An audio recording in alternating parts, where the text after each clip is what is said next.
Bonjour à tous, je vous remercie d'être présent ici avec nous aujourd'hui sur ce thème que l'on a choisi exprès pour vous faire venir à la conférence, n'est-ce pas? Travailler moins pour gagner plus. On a dit que ça intéresserait du monde et que ça ferait une différence avec toutes les conférences autour de la CSRD. Alors, travailler moins pour gagner plus, comment on fait? Donc, déjà, je vais commencer par me présenter. Je m'appelle Thibaut Cournary, je suis associé du cabinet KEA. Je suis ici avec Sophie Serratrice, associée du cabinet KEA également. Et nous avons avec nous deux invités qui auront le loisir de se présenter plus à fond juste après. Frédéric Viette, qui est PDG du groupe Myrium, et Mathieu Perrona, qui est directeur exécutif de l'Observatoire du bien-être CEPREMAP. Donc, qui nous expliquera tout à l'heure ce que fait cette organisation. Je voulais dire quelques mots rapides d'introduction avant ensuite de laisser la parole à nos invités et de leur poser quelques questions. Alors, ça ne nous a pas échappé. Le thème de notre, je dirais, table ronde aujourd'hui, ça se situe autour du travail. Donc, travailler moins pour gagner plus. Première question, en fait, pour commencer, on vous proposait de faire un petit pas de côté pour comprendre qu'est-ce qui se joue aujourd'hui autour du travail. Le travail est resté et notamment comment se fait le travail. Pendant des décennies, finalement, l'organisation du travail a très peu changé, modèle taylorien, tout le monde venait sur site, les horaires étaient calés, etc. Et aujourd'hui, on a vraiment beaucoup de contraintes, un champ de contraintes et en même temps un champ de possibilités qui ont complètement, les deux cumulés, changé la manière dont le travail se fait.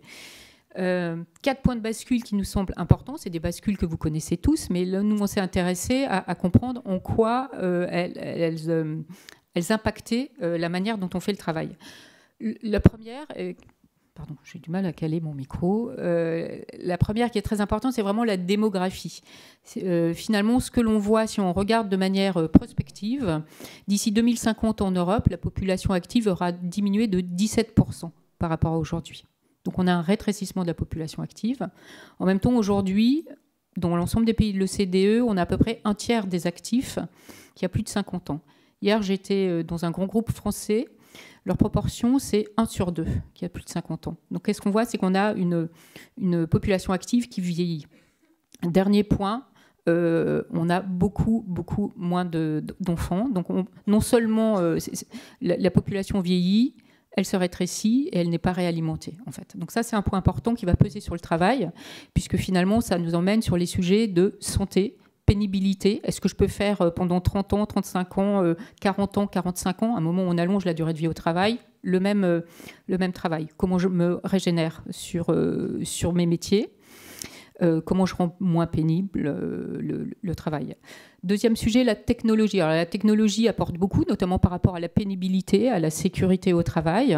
On va parler d'exosquelettes, de cobots, en fait, qui permettent finalement d'aider physiquement des tâches qui sont difficiles, qui vont nous aider à remettre un peu d'ergonomie dans la manière dont on fait le travail. Ça, c'est le côté positif. Le côté un peu plus, je dirais, anxiogène sur la technologie, c'est qu'aujourd'hui, c'est traduit finalement par du changement incessant qui pèse sur le travail, de la data, on en parle tous les jours, mais donc de la data, ce qui veut dire du reporting, du pilotage, et donc une perte d'autonomie ressentie de la part de nombreux collaborateurs. Et enfin, l'autre côté intéressant de la techno, c'est ce qui a permis aussi d'hybrider la manière dont on fait le travail aujourd'hui, c'est-à-dire pouvoir travailler à distance, pouvoir travailler à l'autre bout du monde, pouvoir travailler quand on veut, avec le pendant de la difficulté à se déconnecter. Donc là, qui va peser sur plutôt la santé morale des collaborateurs. Et puis avec des managers qui sont confrontés à des organisations de travail très mouvantes. Le dernier point peut-être que je peux rajouter sur la technologie, c'est la notion de compétences. D'après l'OCDE, les compétences techniques avaient à peu près une durée de vie d'un peu plus de 20 ans en fin des années 80. Aujourd'hui, on estime qu'elle est à 2 ans. Donc ça veut dire qu'on est sans cesse en train de devoir apprendre. Troisième point de bascule, c'est l'environnement. Réchauffement climatique, sous le fait du réchauffement climatique, la pénibilité du travail va augmenter. Elle augmente de manière assez, je dirais, évidente pour tous ceux qui travaillent à l'extérieur. Mais en fait, elle va toucher tout le monde parce que le réchauffement des températures, quand on influe sur le sommeil, quand on dort mal, on est plus agressif. Donc, désolé de peindre un tableau aussi réjouissant, mais la réalité, c'est que le niveau d'agressivité peut monter. Et puis, on a d'autres études qui nous montrent encore des incidences encore plus terribles liées au réchauffement. En tout cas, ça pèse sur la santé physique et mentale, et donc sur l'organisation du travail. L'autre point lié à cette bascule environnementale, c'est qu'on a beaucoup de métiers en réinvention. C'est-à-dire qu'on a des pans d'activité et on a des pans de métiers qui vont disparaître, et on a des nouveaux métiers qui apparaissent. Vous avez peut-être vu le rapport fait par le Shift Project, en fait, qui a analysé à peu près la moitié des emplois en France et des métiers. Globalement, sous l'effet de la bascule environnementale, on va avoir un solde net de création d'emplois de plusieurs centaines de milliers d'emplois, mais la réalité, c'est qu'il y a on a, je crois, plus de 800 000 types d'emplois qui vont disparaître pour 1 million et quelques d'emplois qui vont être créés du fait de ce changement de métier. Le dernier point sur l'environnement, c'est que ça fait peser aussi, on en parle de plus en plus, un stress aussi, donc on va parler d'éco-anxiété.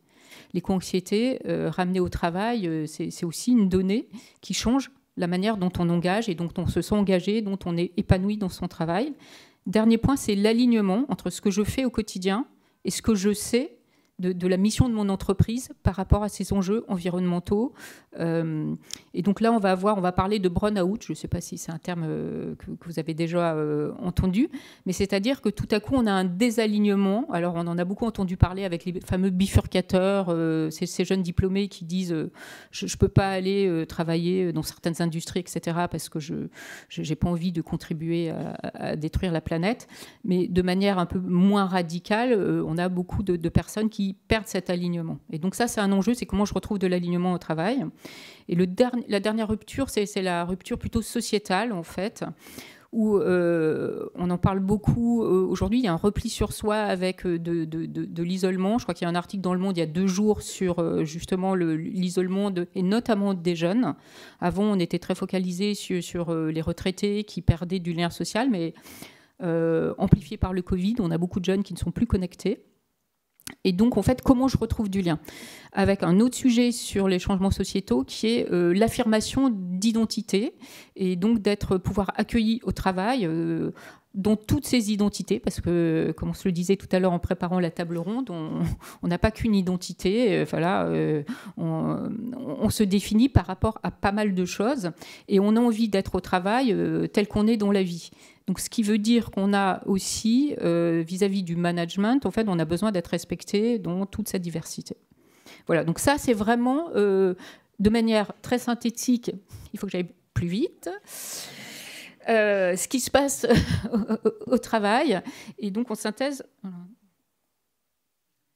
ça veut dire que le travail s'est complexifié et je n'ai pas une vision unique qui se déploie partout. Alors, on a fait des études que vous pourrez trouver et sur les jeunes et sur le choc démographique qui alimentent ça. On a aussi la belle étude dont Mathieu pourra parler, faite par son organisme sur ce qui se passe en France aujourd'hui. Ah bah, elles arrivent. Voilà. Et donc, fondée sur ces études-là, la question qu'on s'est posée, c'est que disent les actifs une fois qu'on a posé les grosses évolutions ? Eh bien, en fait, alors je vais aller tout de suite à la conclusion. Je vous laisserai le temps de lire, si vous le voulez, les études. D'abord, on a tendance à opposer les générations. On n'a aucune étude qui montre qu'on a des relations au travail différentes selon les générations. Ne serait-ce que parce qu'on a des identités multiples, on a des moments de vie et des problématiques personnelles qui pèsent différemment sur le travail.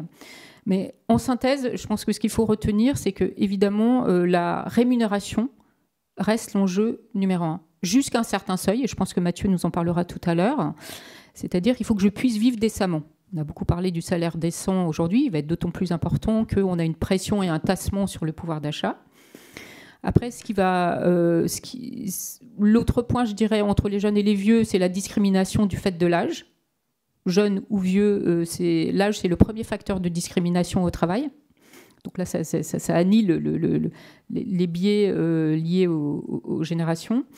Les jeunes, comme les vieux, sont victimes de stéréotypes. Et donc, tout l'enjeu, c'est d'enlever ces stéréotypes au travail. Bon, je vais aller tout de suite sur les attentes. Je sens que Thibaut s'impatiente. Donc, dans le désordre, le travail doit me maintenir en bonne santé. Le travail ne doit pas détruire ma santé.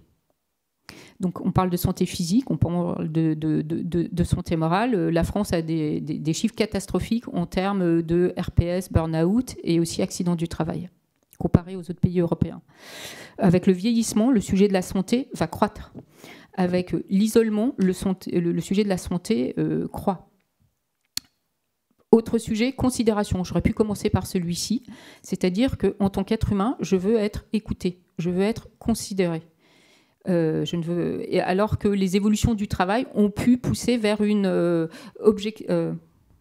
on est transformé en objet, on perd le statut de sujet au travail, c'est-à-dire qu'on nous demande d'exécuter.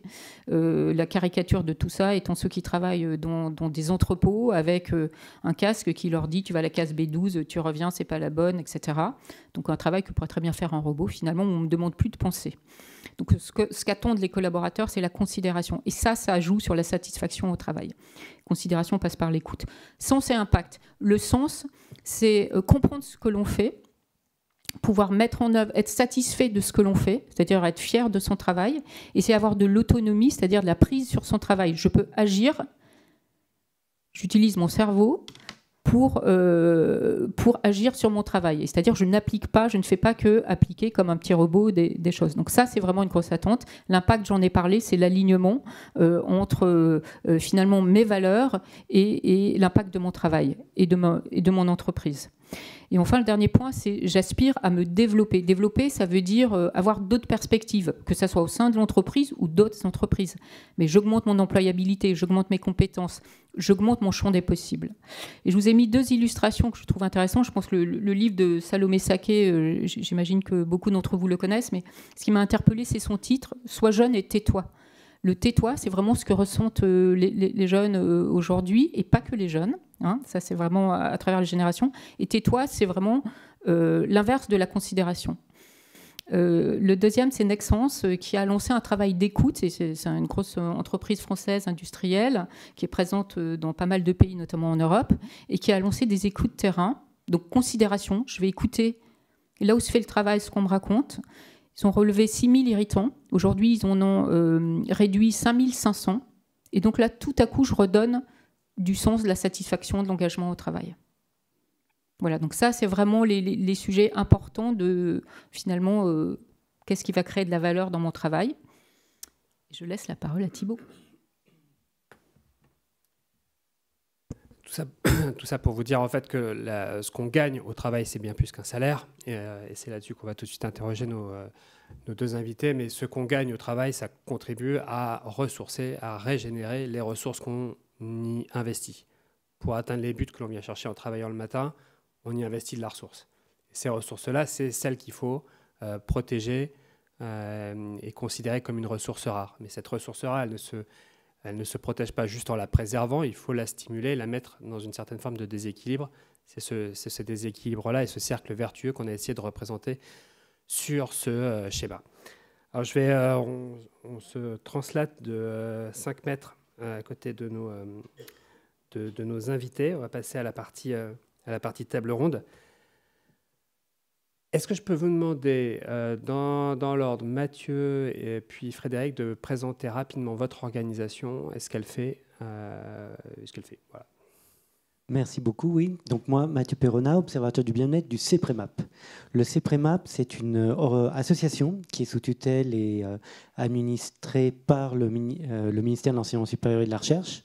Nous sommes le distant héritier du laboratoire d'économie du Commissariat général au plan, ça ne nous rajeunit pas, et qui a pour vocation d'être une interface entre les administrations publiques et la recherche économique, face au constat que, contrairement à pas mal d'autres pays où tout le top management privé et public passe par les universités, passe par la recherche.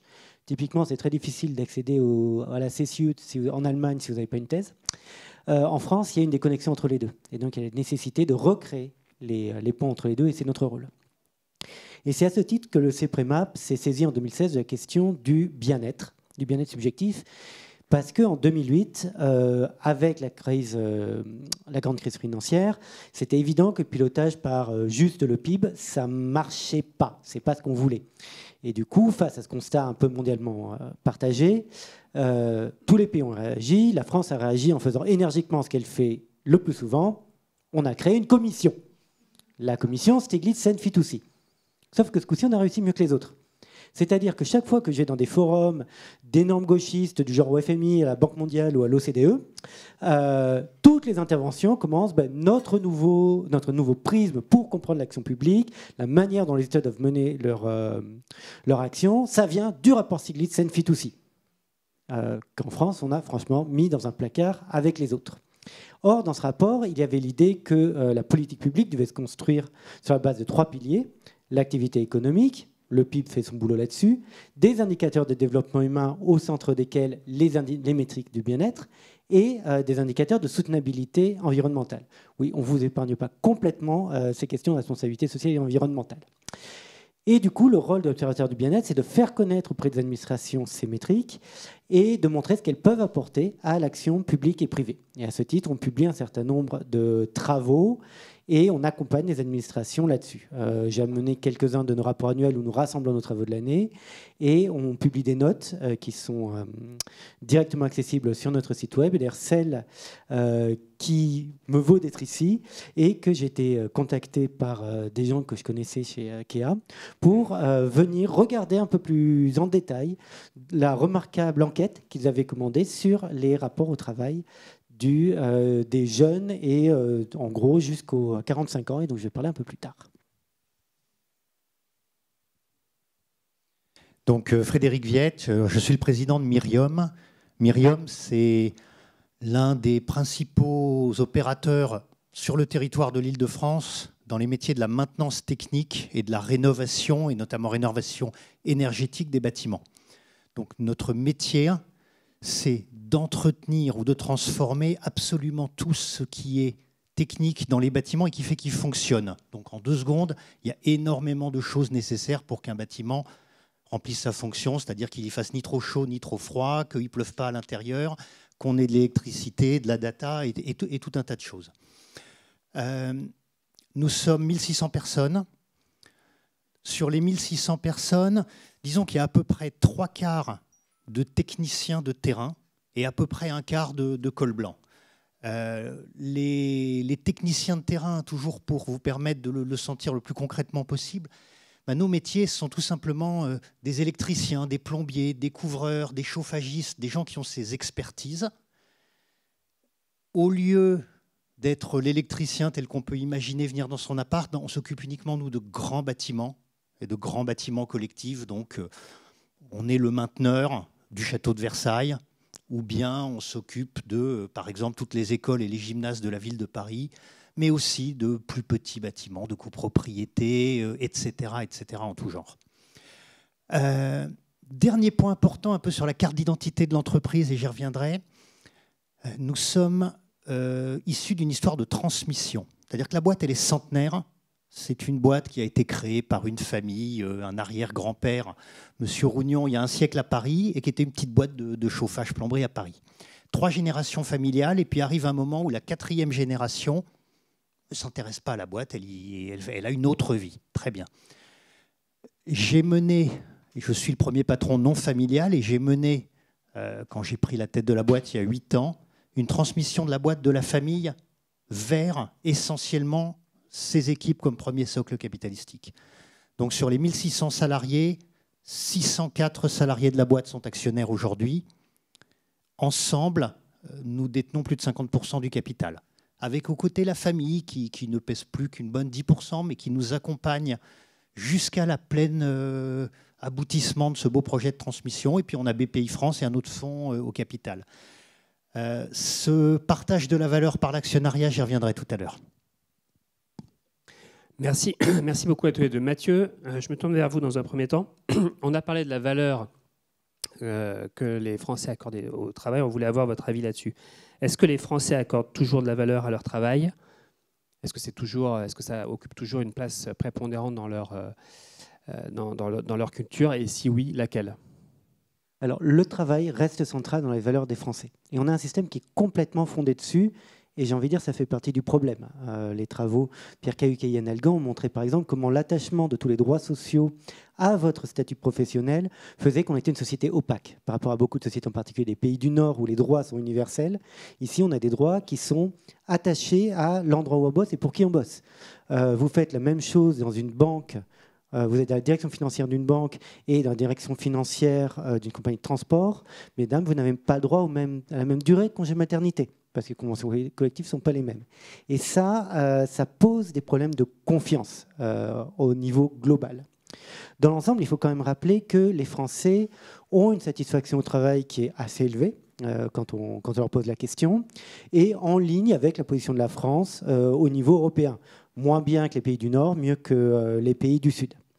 Donc le travail reste extrêmement important, et les leviers de satisfaction au travail sont ceux qu'on connaît bien, comme vous l'avez rappelé. D'abord la reconnaissance matérielle par le salaire, mais aussi la reconnaissance par les collègues, par les supérieurs, l'autonomie et la capacité à développer ses compétences et à les employer dans son travail.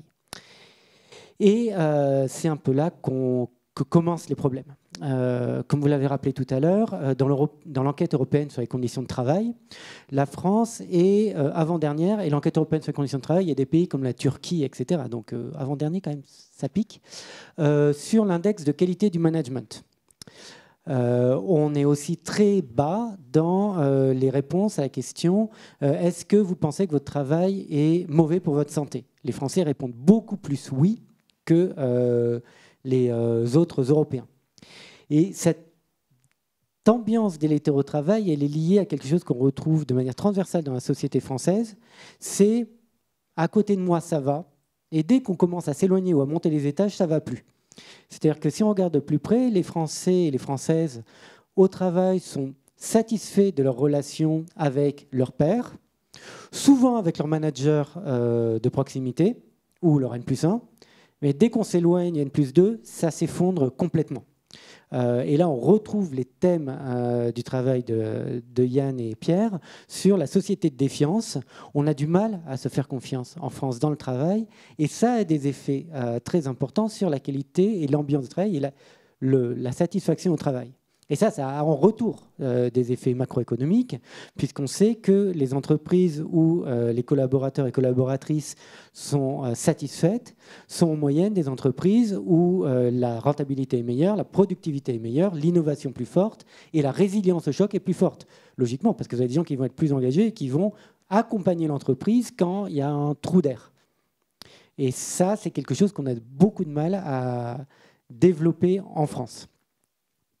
Donc les Français sont attachés à leur travail, ils sont moins attachés aux conditions réelles d'exercice de ce travail, en fait, et à la confiance qu'ils ont les uns envers les autres. Disons que, et là c'est là où l'enquête que vous nous avez confiée permet d'éclairer de manière très utile un certain nombre de choses, c'est qu'il y a une forme d'ordre des préférences. C'est-à-dire que tant que je n'estime pas avoir un salaire décent, ça va être ma priorité. Et vous pouvez me proposer d'aménager mon temps de travail, faire du team building avec les collègues ou me faire monter en autonomie. S'il n'y a pas ce niveau de salaire que j'estime auquel j'estime avoir droit étant donné ma contribution à l'entreprise, ça va rester ça ma priorité. Il va y avoir un mode de passage de l'un à l'autre qui va être très faible. Et ça traverse les générations, puisque ce qu'on voit, c'est que cet ordre de préférence que votre enquête permet de mettre en évidence, puisque vous avez demandé aux gens de comparer 2 à 2, est-ce que je veux plus de salaire, plus de flexibilité, de meilleures conditions de travail, meilleure ambiance, etc. Cet ordre-là, il est le même entre les générations, il est le même globalement entre les hommes et les femmes, il est le même en fonction des niveaux sociaux, et il est le même entre privé et public, assez largement. Donc on a vraiment un ordre de priorité au travail qui est global sur la société française. Donc l'argent, c'est ce qu'attendent en priorité les Français de leur travail. Jusqu'où, pour les Français, l'argent fait-il leur bonheur? Alors dans une large mesure, et dans une plus large mesure que dans les autres Européens, que pour les autres Européens. Ce qui est un peu étonnant parce qu'on parle très peu d'argent. En France, c'est pas beaucoup de rémunération. On n'est pas dans un truc à l'américaine où chaque fois qu'il y a une campagne d'augmentation, tout le monde se dit combien je gagne, combien tu gagnes. c'est qu'en France, l'argent, ce n'est pas une manière de compter les points dans une course, c'est une manière de se préserver. Là encore, c'est les travaux de Pierre et Yann sur cette société de défiance. Si l'argent compte beaucoup pour les Français, c'est d'abord parce qu'il permet d'absorber les chocs de la vie dans un cadre où on a un système social qui est censé faire ça, et dans lequel on a de moins en moins confiance. Et on a peur de tomber entre les trous, et donc l'argent, le niveau de rémunération permet de pallier ça.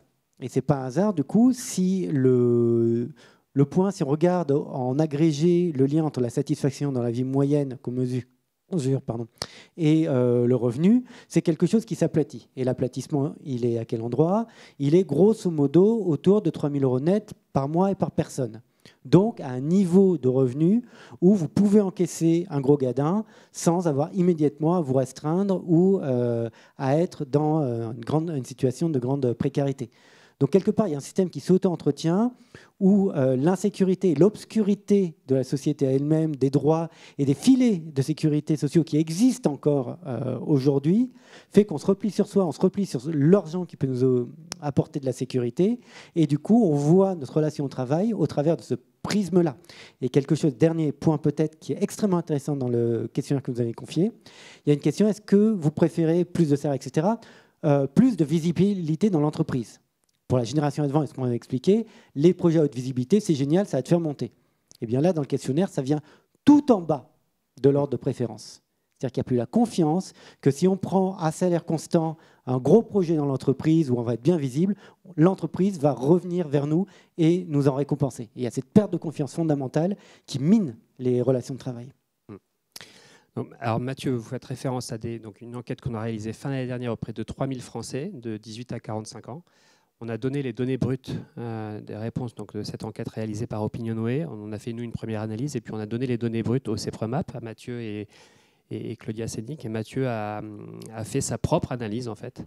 Parce que c'est vrai qu'on avait, vu qu'on avait interrogé suffisamment de Français sur un panel suffisamment large, en faisant ces fameux matchs entre valeurs, est-ce que vous préférez un job où vous gagnez plus, où vous avez plus d'impact sur la société, plus d'équilibre pro-perso? Il n'y a pas tant d'enquêtes que ça qui permet d'avoir ces analyses-là. Voilà, vous avez fait votre propre analyse et votre rapport d'enquête, il sort aujourd'hui. Et je l'ai publié à l'instant, au moment où vous étiez en train de rentrer, donc c'est sur le site cepremap.fr. Voilà.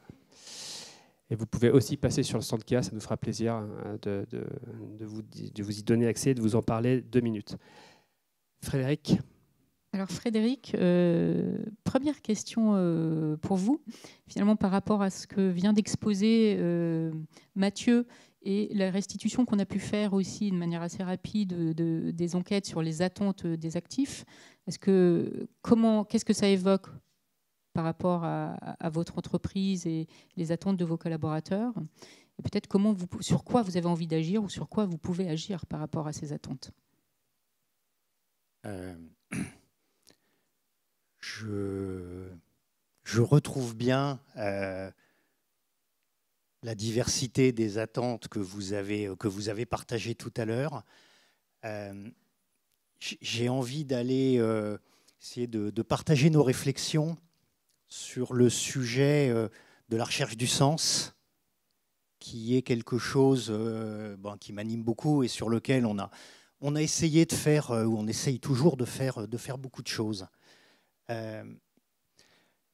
Pour moi, la recherche du sens est un vrai sujet parce qu'il y a un vrai problème de sens, au sens où tout le monde comprend, je pense, de manière assez diffuse, mais néanmoins assez forte, que nos modèles de développement, ils vont probablement dans le mur, les limites planétaires et tout, je vous la fais courte, on avance donc tous les matins noyés dans un certain nombre d'injonctions contradictoires, avec globalement un peu une anarchie à pas mal de niveaux, politique, internationale, etc. Donc ce n'est pas certain qu'on soit en train de tout résoudre. Donc chacun, s'il est concerné par ça, vit un vrai sentiment d'impuissance. En tant que citoyen, qu'est-ce qu'on peut faire? On est une goutte d'eau. Et finalement, ce qui fait qu'il y a les fracturations des sociétés, ce qui fait qu'il y a la perte de confiance, au-delà même au-delà de ma modeste entreprise et au-delà de chacun, au niveau national, au niveau politique et tout, c'est que oui, c'est pas sûr qu'il y ait un sens. Donc à partir de là, donner du sens, c'est pas juste foutre un bout de cosmétique. Pour un patron, à la limite, il suffirait, si on cause un peu bien ou si on est capable d'embarquer ses troupes dans un truc motivant, machin, on peut un petit peu être pas loin de la manipulation, mais le manque de sens est un problème dur, concret, et donc la recherche de sens, j'essaye de le prendre sous cet angle. Alors maintenant que j'ai fait cette espèce de préambule, clairement, je pense que les gens ont besoin d'un vrai travail avec un vrai salaire qui leur permette de ne pas vivre des problèmes d'argent critiques qui leur empêchent de penser à autre chose, avec évidemment une préservation de leur santé. Je ne reviens pas sur ce qui a été dit. Comment concilier ça avec une recherche de sens qui soit sincère et qui ne soit pas du washing, de la manipulation? Bon, j'ai une vraie conviction que l'entreprise a un vrai rôle à jouer. D'abord parce qu'elle a un domaine de compétences, et elle a un domaine où elle exerce son métier, elle est donc très, très en prise avec le réel. Nous, on s'occupe des bâtiments, donc on a une vraie prise dans les choix techniques qu'on fait, dans ce qu'on est capable de proposer à nos clients, dans les métiers qu'on va faire et pas faire.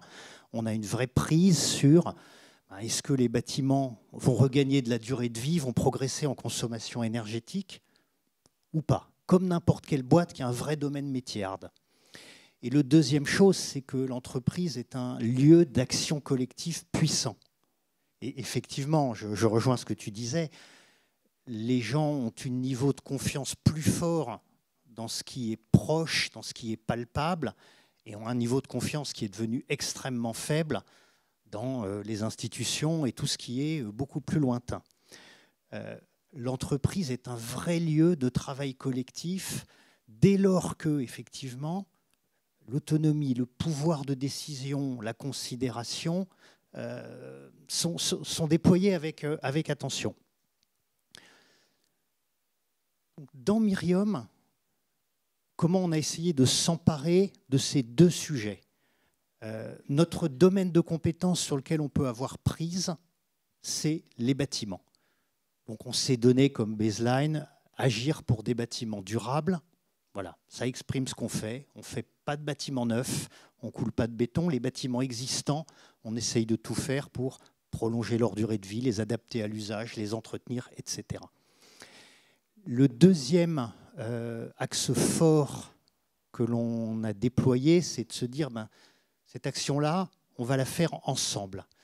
Et donc j'ai essayé de vraiment déployer avec un vrai systématisme dans le modèle de l'entreprise tout ce qu'il y a derrière ce « on va le faire ensemble ».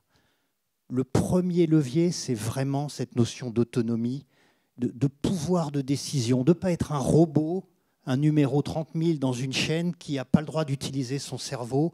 Et donc, nous avons une organisation extrêmement décentralisée dans laquelle, avec des entreprises à taille humaine au sein de Myriom, des équipes à taille humaine, et donc chacun, c'est l'inverse d'une organisation taylorienne, chacun est vraiment au contact de son client, de ses affaires, et donc il voit concrètement ce qu'il y fait, proche de son chef, proche de ses collègues, etc. Le deuxième axe sur lequel on essaye de déployer une action la plus systématique possible, c'est la formation, avec une école interne, qui n'est pas qu'une école de technique pour apprendre la haute tension à un électricien, mais qui est plus une école qui aide justement à cet exercice global de la responsabilité. Donc on parle de management des gens, on parle de management de la sécurité, on parle de gestion et de savoir compter, parce que si à la fin on ne gagne pas d'argent, tout ce que je vous ai raconté, c'est beau, mais on est mort, donc il n'y a plus rien. De relations clients, etc. Et ce troisième levier, c'est bien sûr le partage de la valeur. Parce que si on dit aux gens, tu es dans le projet, tu es au cœur du projet, mais que les fruits du travail ne concernent que certains, évidemment, ça ne tient pas la route. D'où ces choses qui sont d'un vrai travail pour le mettre en place, d'ouverture de l'actionnariat dans un premier temps à l'intégralité des cadres et dans un deuxième temps, depuis 3 ans, à l'intégralité des salariés à travers un fonds d'actionnariat salarié. Donc on voit que c'est tous les leviers avec honnêteté de l'appartenance qui sont mobilisés. Bon, on pourrait se dire, une fois qu'on a fait tout ça, génial, tout reste à faire. Pourquoi ? Parce que un petit peu finalement la promesse de départ dont je suis parti, qui est de dire il est probable que nos sociétés et nos modèles de développement occidentaux nous mettent dans le mur. Et donc cette espèce de promesse, non, je ne promets rien, mais cette espèce de dire on va essayer, d'intention, oui merci, de dire l'entreprise a un vrai rôle à jouer et on va essayer de le faire ensemble, oui, ça embarque les gens, mais on voit tout de suite la montagne à laquelle on s'attaque. Voilà, la boîte de 1600 personnes, oui, ça a plus de puissance et de bras de levier que chaque citoyen de la salle pris individuellement. Et ça reste une goutte d'eau dans la France, ça reste une goutte d'eau dans le monde. Donc c'est là où quelque part on est dans l'épreuve de vérité. C'est-à-dire finalement que chacun des salariés de mes équipes, mais aussi des clients qu'on associe à ces projets de transformation, aux architectes, aux bureaux d'études qu'on embarque avec nous dans ces projets de transformation, finalement, à la fin, le compte y est-il ? Est-ce qu'on bouge les lignes d'une manière quelconque ? Est-ce qu'il se passe un peu plus de choses que si c'était juste le concurrent lambda qui avait occupé le terrain ? Ou pas ? Je n'ai pas la réponse. Je veux dire, en plus, nous maintenons des bâtiments de typologie très diverses. Donc, il n'y a pas un KPI pertinent qui me permet d'additionner un indicateur pour vous dire on a contribué de 12,2% avec un truc qui a une vraie réalité. Ce que j'avais envie de partager avec vous, c'est finalement, ces constats, à quoi ils m'amènent ? Ils m'amènent plutôt à partager avec humilité et honnêteté avec les équipes la complexité du monde et ce qu'on essaye de faire dans ce contexte. Donc, faire comprendre aux équipes, enfin en tout cas faire comprendre, les gens sont intelligents, mais en tout cas leur donner l'information, partager de l'information en faisant des fresques du climat, en réfléchissant avec eux à des sujets d'urbanisme et de ce qui fait la ville et des défis que la ville doit résoudre, au-delà juste d'un électricien, s'il sait tirer des câbles, il n'a pas besoin de savoir ça. C'est une manière de faire vraiment rentrer les gens dans la problématique dans laquelle on essaye de trouver des chemins et de progresser. C'est de partager avec humilité que nous n'avons pas la réponse à tout et que ces injonctions contradictoires que toute la société vit, elles existent à tous les niveaux. Bon, fin du monde, fin du mois, tout le monde en a entendu parler. Au niveau de l'entreprise, c'est la même chose. L'entreprise doit être rentable, elle doit se développer, être rentable et gagner de l'argent, sinon fin de la partie. Mais en même temps, elle doit, du moins nous l'essayons de toutes nos forces, contribuer à faire bouger les lignes sur tous ces sujets d'émissions de gaz à effet de serre, d'artificialisation des sols et autres dans mon métier.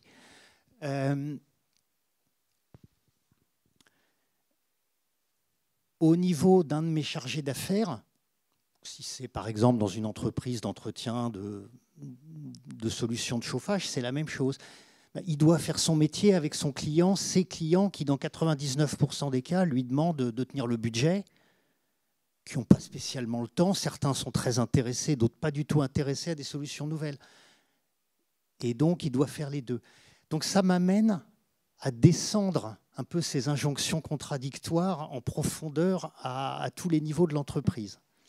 Je sais, il faut que je me taise. Oui, Frédéric, je vais faire mon Thibaut. Donc, juste un mot pour arrêter.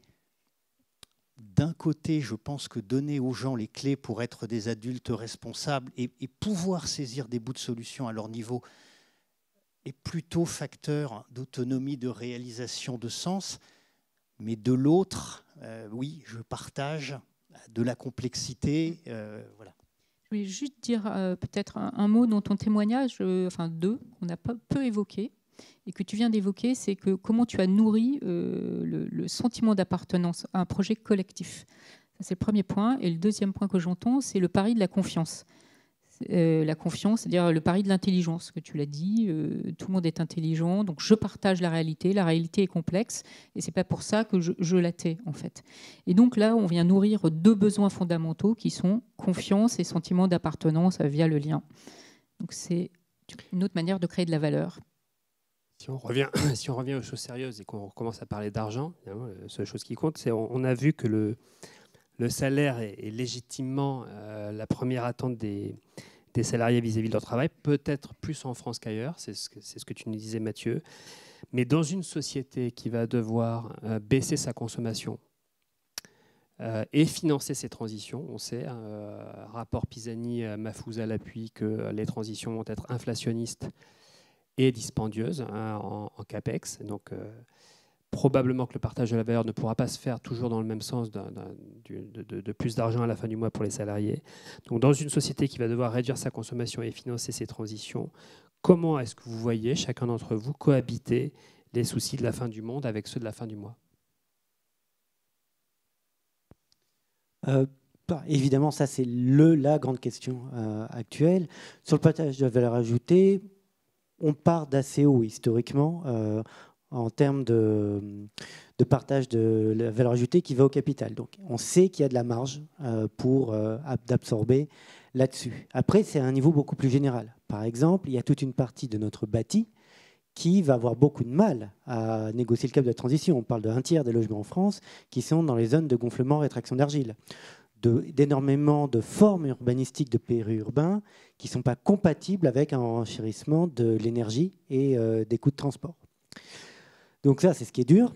D'un autre côté, ce qu'on apporte côté bien-être, c'est aussi qu'il n'y a pas que ça, il n'y a même pas principalement que ça. Quand on fait des interventions assez légères, où on invite les gens à se demander qu'est-ce qui est important dans leur vie, on s'aperçoit qu'on induit des changements de comportement assez fondamentaux dans la manière dont ils consomment, dans la manière dont ils allouent leur temps, qui est l'autre ressource rare, beaucoup plus d'attention portée aux autres, aux relations sociales, et ils sont beaucoup plus heureux et beaucoup plus satisfaits de leur vie. Donc il y a un chemin qui pose des problèmes d'action collective, parce qu'il faut arriver à le faire tous ensemble, mais d'une transition, si ce n'est heureuse, au moins qu'il ne soit pas une transition malheureuse, et vers un système de société où on consomme moins, où on consomme différemment, on consomme plus d'expérience, on consomme plus proche, et avec au moins un niveau de satisfaction qui reste le même qu'aujourd'hui. C'est un changement de modèle de réussite, en quelque sorte. Exactement. Frédéric ? Je pense qu'effectivement, changer le regard sur ce qui est important, c'est forcément un des leviers. On n'a pas besoin d'un gros 4x4 Porsche de 2 tonnes noir pour montrer qu'on est quelqu'un de très important. Un certain nombre de gens en ont besoin pourtant. Bon. Voilà, j'espère de moins en moins. C'est vrai que je sais pas, c'est toujours... Enfin, j'essaye toujours d'être très, très prudent, avec toujours la peur de dire des grosses bêtises quand on parle des besoins, parce que voilà, je gagne correctement ma vie, je vis à Paris, et donc je pense que je suis complètement incapable de réaliser, sans dire des grosses bêtises, ce que va être le vécu et les contraintes de quelqu'un qui ne gagne pas bien sa vie dans une ville désertée ou etc. Mais je pense qu'il y a clairement un besoin que les besoins économiques de base et de fonctionnement de base puissent être satisfaits dans des conditions correctes. Et ça pose évidemment des questions qui me dépassent complètement effectivement, on vit mieux par des successions ou dans des retraites très aisées, pas des petites retraites, que par le travail. Donc il y a des sujets autour de ça, mais ils me dépassent complètement. Et à partir du moment où ces besoins élémentaires sont satisfaits, on a besoin de travailler à changer le regard, parce qu'une fois que les besoins élémentaires sont satisfaits, c'est beaucoup des regards de perception sociale et de hiérarchie sociale qui alimente le sentiment d'être satisfait de sa situation ou de pas l'être. Voilà, mes vastes questions. Merci infiniment à tous les deux. Moi, je retiens que, comme quand on parle de business model, parler de rapport au travail, ça demande déjà, et ça va demander de plus en plus d'élargir notre champ de vision au-delà du marchand, et donc au-delà du rapport purement salarial de la relation entre l'employeur et l'employé, et d'aller sur d'autres formes de rémunération. On a parlé de sens, on a parlé de lien, on a parlé de reconnaissance, on a parlé de plein d'autres choses qui ne s'achètent pas, et qui pour autant ont énormément de valeur. C'est bien là la question, c'est à quoi est-ce qu'on accorde de la valeur ensemble, salariés et employeurs. Merci beaucoup. Merci à tous. Je crois qu'il faut qu'on libère la salle, malheureusement.